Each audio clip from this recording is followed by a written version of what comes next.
Good evening, everyone. Almost evening. Welcome to the City Council.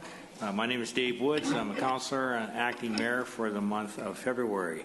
We've got a couple of presentations here this afternoon, so we'd like to call on Leanne Davison first, please.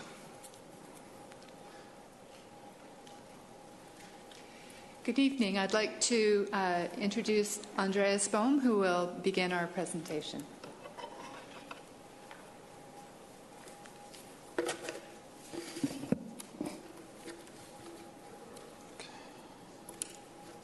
All right.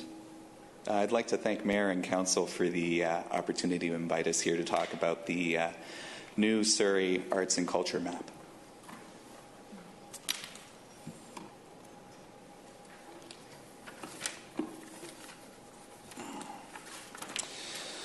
The Surrey Cultural Plan of 2012 identified cultural mapping as an effective way to inventory the artistic, cultural, heritage, venues, resources, and assets that are available to us within the community.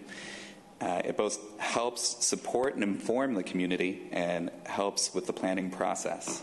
So initially, economic development wanted to highlight the cultural corridor when we realized, when working with art services and other stakeholders here in the community, that there was an opportunity to do something much bigger and much better. So after working with several stakeholders, we shared our vision with the Cultural Advisory Committee, and with their feedback, we launched the Surrey Arts and Culture Map at the 2016 Creative City Summit held here in October of 2016. So joining me today to share a little bit about the process are representatives of this cross-departmental collaboration. I'm joined by Leanne Davison, the Visual and Community Arts Manager in Parks, Recreation and Culture, Ryan Gallagher, Heritage Admin and Facility Manager, Parks, Recs and Culture, and Kelly Zazera, Engineering Process Manager on the GIS team in the Engineering Department.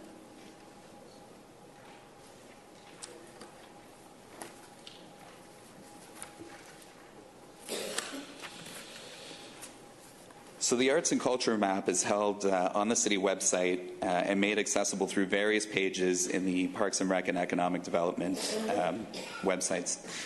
It's also found on the My Surrey suite of apps. We know that a sizable group of people who use the My Surrey suite of apps are using them on their phones and on their tablets, so it was important that we created something that was mobile enhanced. So let's see if I can get this to work. All right.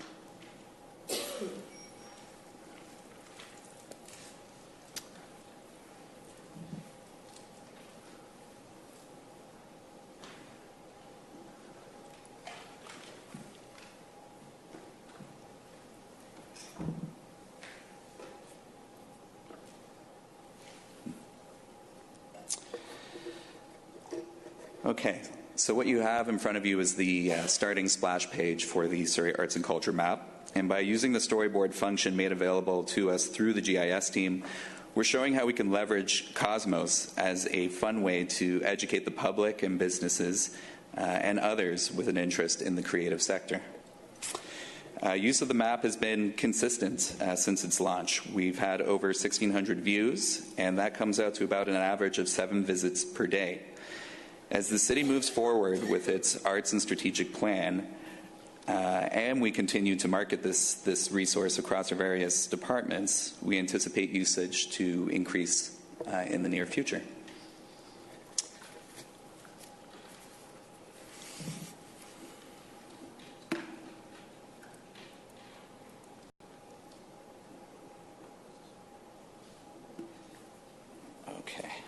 So I'm going to talk a little bit about the cultural corridor, which was economic development's vision for this map.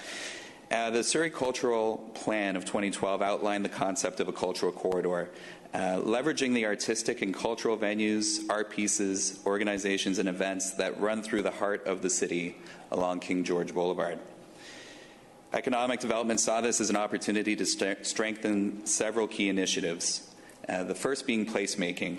By concentrating on places and resources, the cultural corridor brings attention to the artistic and cultural pieces that give a city its persona and make it a destination.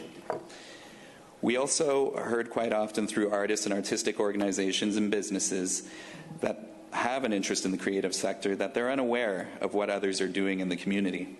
So by spatially viewing where everyone is, where venues are, and how they can be contacted, we're promoting networking opportunities. Finally, it allows the community at large to identify happenings. The addition of an events tab, which you'll see a little later, showcases arts and culture in the community, but also aids visitors who may be unaware of what's available to them. So here on our Cultural Corridor tab, you'll see that you can zoom in on particular locations, find out what exactly that cultural corridor is up here, with links to the economic development page that explains why we're focusing so much on the creative sector. If we take a look at some of the venues, you're able to click on them and get a little more information along with a link to their website.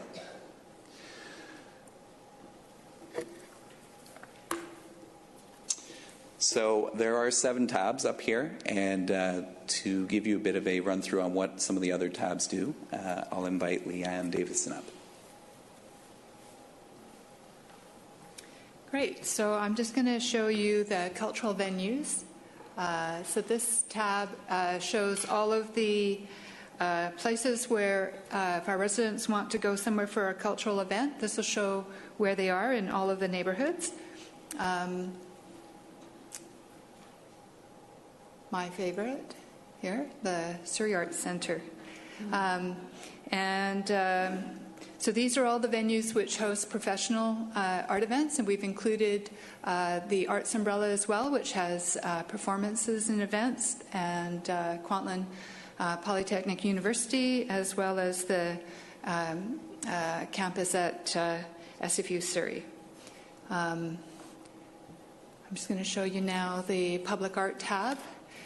You'll know now that we've got over 70 pieces, and these are made by artists locally as well as nationally and internationally. We have about 20% of our collection is made by local artists. In fact, this one here is by Thomas Nels, who grew up in Surrey. One of the advantages of technology is it keeps developing and providing us with new and better tools to communicate to residents and visitors to Surrey. A map of public art is something that is also attractive to tourists. So each of these artworks, when you click on them, pops up with information about the artwork, and you can go to a web page on the city's website that will show you more information about the artwork. And many of these have even more information, a publication, and in some cases, a video. Let's go back to the map. A video interview with the artist. And I'm just going to show you a subset of that collection, which is the city is very proud of the work it's commissioned from our Indigenous artists, and this actually brings them all together so you can see where they all are and learn more about them. You may have read in the paper the major exhibition that opened of Susan Point at the Vancouver Art Gallery, and we have 2 works by her. And so this shows you where they are. The map is responsive to different platforms, so it works really well on a phone as well as an iPad, which means that if you're walking around and want to do a tour of the city, you can do that, a walking tour. And here's a wonderful walking tour in city centre. So this is all possible to do if you wanted to walk for an hour or so and visit all of the artworks that are nearby. So this will show you the works that are in Holland Park and information about each of them. And the works that we have at the Surrey City Centre Library, as well as all the works that are here in City Hall, and of course the amazing venue of Surrey Urban Screen. So that can take you to more information about that venue and the exhibition which is on view. So now to show you a bit more about the heritage assets. I'd like to invite Ryan Gallagher up.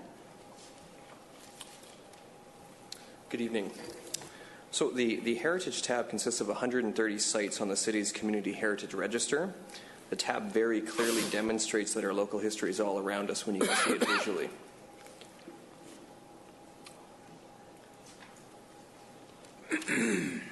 There you can see the 130 sites at the city level. And as Leanne has indicated, the map is responsive, and this is great. It allows you to see heritage sites at both the city and the neighborhood level.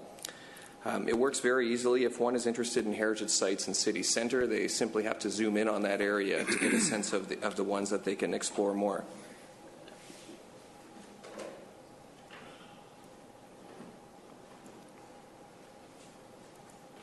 And similarly to the other demonstrations from Andreas and Leanne, a small pop-up window will appear, give you a little bit of information, and allows users to click back to surrey.ca for more information to explore things in greater detail.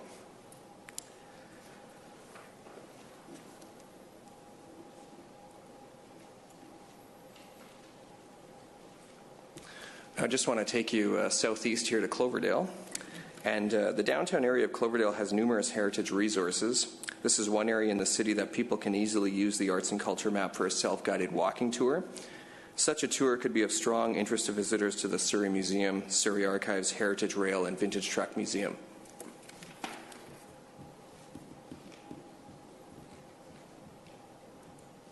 And there's one of my favorite locations.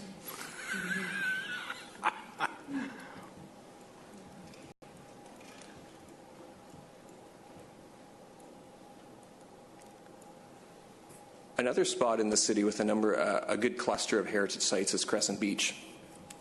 So anybody right along the beachfront could easily do a self-guided walking tour similar to Cloverdale. You can see all those spots. There's at least a dozen right there in the heart of Crescent Beach that people could explore.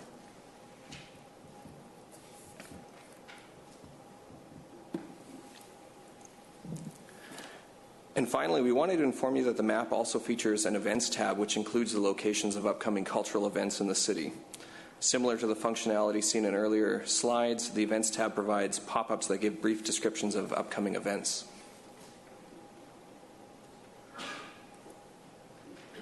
And of course, you can click on a link for more detail about that upcoming event. And what's very unique about the map is that it is essentially a live feed. As event listings on surrey.ca change, so do the results on the events tab. And as Andreas pointed out earlier, as the city moves forward with its arts and heritage strategies and promotes the map on various platforms, we hope its use grows considerably. That concludes our brief presentation here today, and there might be a little bit of, or a few questions from council. Thank you very much. Does any councillors have? Okay, Councillor Hain. Thank you, Mr. Chair. Thanks, Mr. Chair. Excellent presentation and a really wonderful project, to be sure. I'm wondering about some proactive marketing for it and how we can really get the information out there in a fulsome way. And as a subset to that, wondering if there's plans to make sure that Tourism Surrey is fully engaged with it, because they can be driving a lot of traffic to this and promoting it through a number of different social channels, as well as print in their guide and things like that. So I wonder if there's been some thought put into a marketing strategy for this. But it's an excellent project. Thank you. Thank you for your comments. We've definitely been talking about just these things, and the map has enormous potential, so we really want to maximize its use. So we will be trying to launch some more effective strategies to enhance the number of people using it. Thank you. Councillor Villan. Thank you. Well, I just want to thank all of the staff that have been working on this project, because it was one of the key projects of the Cultural Committee, and we wanted to set some concrete goals, and we've had the advantage on that committee of working with economic development and parks and the Arts Centre, and I just think it's terrific because we have so many new residents and so many long-term residents really that don't know that we have such a valuable resource of arts and heritage services and programs and facilities. And I just think it's important as well because a lot of our small groups that are accessing our cultural grants are trying to build capacity. So I think this is going to be a great site for them to be able to advertise events that they have, or performances, or art shows, or visual art, or dance performances. So to be able to connect with those organizations, I think they'll also be great promoters of this site. And really, if we do a small brochure that could be available at some events and through the Arts Centre for people just to pick up, I think would be really helpful, and as Councillor Haynes says, in starting to market it. And of course, linking it to the Max Guide at Metro Vancouver would be key, because it's easy to access the city now by train, and to have people to come from other cities to enjoy what we have here as well. So I think this is a fantastic addition to the web services that the city operates, and I think it's putting us on the city map, but also the regional map for what we have going on in Surrey, and I often hear that. So congratulations for all that work. Yes. Councillor LaFranc. Thank you, Mr. Chair. I also want to thank the staff for a great presentation, and really thank the GM of Parks, Recs and Culture. And I know that because we have such a large community geographically, sometimes our beautiful art and our cultural services and our heritage services gets lost. And this is a really wonderful way to actually showcase our gems, our hidden gems. For the Indigenous art, we actually had staff do a marketing campaign where they were on bus shelters. And I can't tell you how proud the Indigenous community felt of that, and it really highlighted some of the real, quite amazing art that we have in our community. So I'd love to see more of that, because I think that people and residents of Surrey don't really know or understand the quality of art that we have, and culture and heritage facilities. So I really do appreciate your work on this. Madam Mayor. Thank you, Mr. Chair, and a great job and great presentation. It's a wonderful project, and I'm really glad to see that it has come to fruition and it has turned out as magnificent as it is. Can you tell me whether under the Canada 150 we will have a list of all the celebratory things that's going on? Is that the intent of that Canada 150 button? I can actually point to one right now. Madam Mayor? Yes, that's what brought it to me. There is the event tomorrow. There you go. And after that, it will then start to list as we go through the year all of the many things that we're doing, will it? If the events are at a cultural venue, they will be coming up here, yes. Okay. Thank you very much. It's a great job. I think if you utilize some of the extended network of the arts umbrella as well, in terms of getting it out to all of their clients who are so broad in this region, I think it would be a really good marketing tool as well. So thank you, and thanks for the project. It's great. Well, thank you very much for your presentation. I see no other questions, so we'll move on. Thank you. Next presentation is from Ted Ulrich, from the Research and Design Manager, Parks Planning.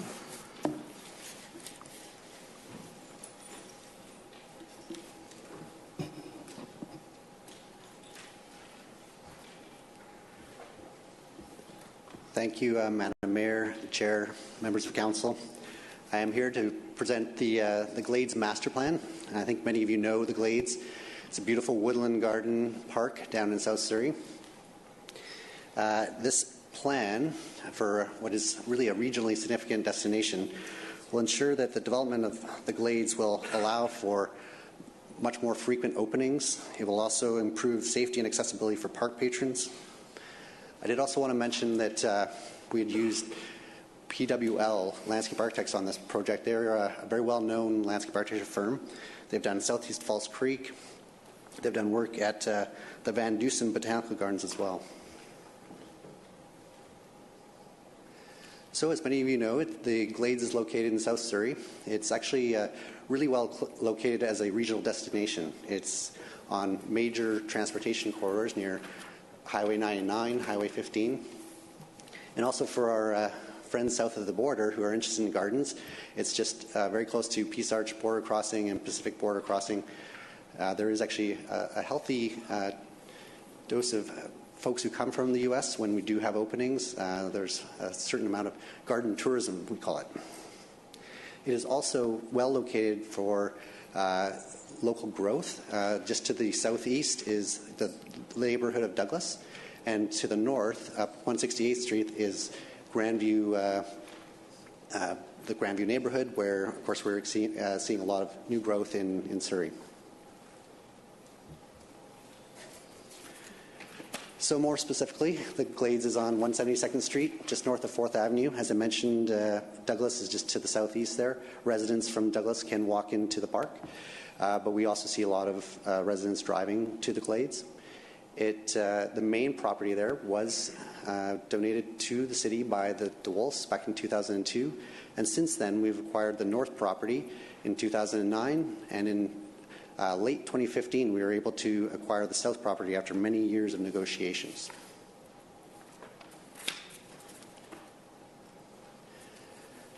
The Glades were first envisioned and developed by Lydia and Murray Stephen, who you can see there on my left, and it's about 60 years ago, in 1956, that they acquired the property and started to develop it as a woodland garden. They, as you well know, there are towering rhododendrons and large beech trees, oak trees. They were the first to take on the initiative of developing the site and planted many of those plants. And of course, we're fortunate to have inherited that as parkland more recently. Unfortunately, in 1970, Mr. Stephen passed away, and the garden fell into disrepair for several years. Until the DeWolfs, who are centered there in the photo, bought the property in, I think it was 1994. They acquired it, and with incredible energy, rediscovered what had become overgrown and revealed the garden and the hidden gem that's below. Fortunately, again, for the city of Surrey, in 2002, the DeWolfs donated the property, the main property, to the city, and since then, the city and the DeWolfs have worked in partnership to manage the park. And of course, we've also acquired new parcels to add on to the park itself. So since 2002, the city has invested considerably in new additions to the park. This bridge, which is really the quintessential scene for the Glades, as a new employee in 2002, I was able to help in the construction of that. It was an exciting project. As the Glades have become more known to the public, of course, people are very familiar with this scene and many others within the Glades. And even just last year, we redeveloped this outlook, and so our continuing capital improvements have rolled out over the years. We've developed other ponds and other outlooks, and this one in particular just last year. And of course, it's a great place for special events. This is a picture of the Sounds of Summer concert series, which you're well aware of throughout the city of Surrey, but the event in the Glades is particularly charming. It's a beautiful setting. As you can see, over 200 people crowd into the gardens to experience music on a beautiful summer night. We also, of course, host Mother's Day. It's the biggest event of the year for the Glades, and last year over 1,400 people attended that event. There are challenges, and these acquisitions will help address some of those challenges. Most specifically, on the bottom left there is the picture of the house where the DeWolfs continue to live. It is really front and center within the house, and so a challenge is having openings while respecting the privacy of the DeWolfs within the gardens. There's also on the bottom right a picture of Mother's Day, and of course there's a lot of cars that, as people, as I mentioned, come from further afield. We have incurred costs for traffic control. We want to make sure that people are safe when they come to and fro the garden. And then on the top there, it's both a challenge and an opportunity, is a picture of the Little Campbell, which passes through the north property. It has associated riparian setbacks, which will limit what we can do, but of course is a beautiful natural asset. So this is the master plan developed by PWL and staff, and in conjunction with the DeWolfs. And it's, as I mentioned, going to address the challenges that we've experienced in the past. On the left side of the plan, essentially the south property, it is where we're going to really put the focus of our attentions over the next couple of years. So we've got a parking lot that will address a lot of our off-street parking issues. It has 48 parking spaces, including 6 handicap. We do know that a lot of elderly citizens of Surrey come into the park. Of course, they enjoy the gardens. We want to make sure that this park is accessible. We have new accessible path loops. They're in a darker color there. We also have a new entrance so that we can maintain the privacy of the DeWolf residents in the Life Estate while opening the garden on more frequent occasions. There's a maintenance area currently that's close to the Little Campbell River. We're going to relocate that to the south property. There's a larger event lawn so that we can increase the size of the Sounds of Summer events. As you saw in that previous photo, people are really squeezed in currently. We also want to make sure that the new gardens are essentially an extension of the existing park, and that all 3 properties become one cohesive unit. There are garden sculptures and focal points just as they are now, but continuing that kind of pattern of art in the park, we want to see other opportunities across it.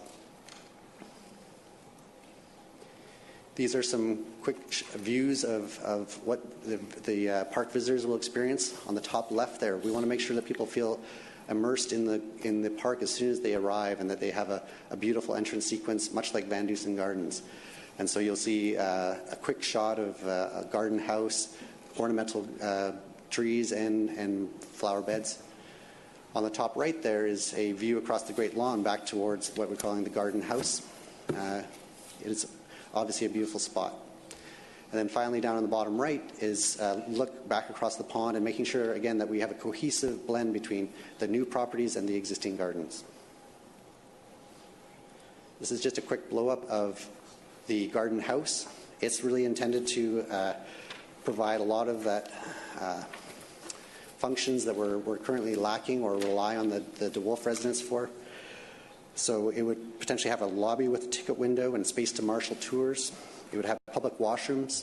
It also would have the ability in the future to expand and create more meeting rooms, an opportunity to host teas or other social events. There's already a lot of wedding photos that happen in the glades, so we would see probably an opportunity to host weddings as well. These are just some quick elevations that show the relationship between the new garden, which is perched up above, and the existing gardens, which is perched below. So we want to maintain and enhance that relationship. This is back to the site plan, just to draw your attention to the property on the right, which is the north property. As you can see with that dark green area, that's mostly riparian setback. So we have to respect that, but we do have a small area in that lighter green where we can create a natural amphitheater and views out towards the Little Campbell, create a really sort of naturalistic setting for that part of the park, and with viewpoints down onto the the Little Campbell. And again, that's that relationship of elevated down to the river. So that's a quick tour of the master plan. Our next steps are to first prioritize the parking lot construction. We think that will relieve a lot of the challenges that we have with the larger scale events, and also host a lot more smaller events. So we'll be working on the parking lot construction after the Sounds of Summer concert this year, which I believe is July 5th. And of course this year we'll also be hosting Mother's Day on May 14th, and I invite you all to attend. It'll be a great event. There's also in 2018 really rolling out the remainder of that property development on the south, the construction of paths, ponds, fences, beds, and the maintenance area. And finally, the construction of the garden house and the amphitheater in the north. So, in conclusion, it's really, this plan will enhance the gardens, create a cohesive park, allow us to have more frequent openings, and make it safe and accessible. We really think this is really part of a larger tourism effort for these feature gardens such as the Glades and Darts Hill in South Surrey, and we'll be working on that as we roll out the parking lot and making sure that our access is as good as possible. So thank you very much. I'm just going to leave you with some photos of beautiful flowers, all taken in the Glades. And very good. Any questions? Yes, we'll ask Madam Mayor to start, please. Thank you. More of a comment than a question. I'm just delighted to see this happening. I've been talking for years about how beautiful the Glades and our Darts Hill gardens are, and how inaccessible they seem to be to the general public on a more frequent basis. So I guess my question is, when we're saying it's going to allow us to open up more often, is that sort of a defined, we know that we're going to be able to open 3 days a week, X number of hours, or how are you defining that more often? Through the chair, the park through this year will virtually be business as usual while we develop that parking lot. But in 2018, we expect to have more openings. So right now it's about 5 to 6 per year. It'll be essentially every 2 to 3 weeks. It depends on how it corresponds to other special events, but we are looking at 2 to 3 events through essentially the spring, summer, and fall. In the winter, we won't have a lot of openings. You'll close the garden board, yeah. But we would be able to say to the public that on a weekend, if you'd like to go and see a garden, our garden is open, that kind of thing? There certainly will be the opportunity to have it open much more frequently on weekends. Whether we have it open every single weekend through that 8 months of the year, we'll still be working on that. That's our discussion for later. I'm just so happy that it could potentially be available to the public on such a more frequent basis. So thank you for the work. The plan looks great. Councillor Hain.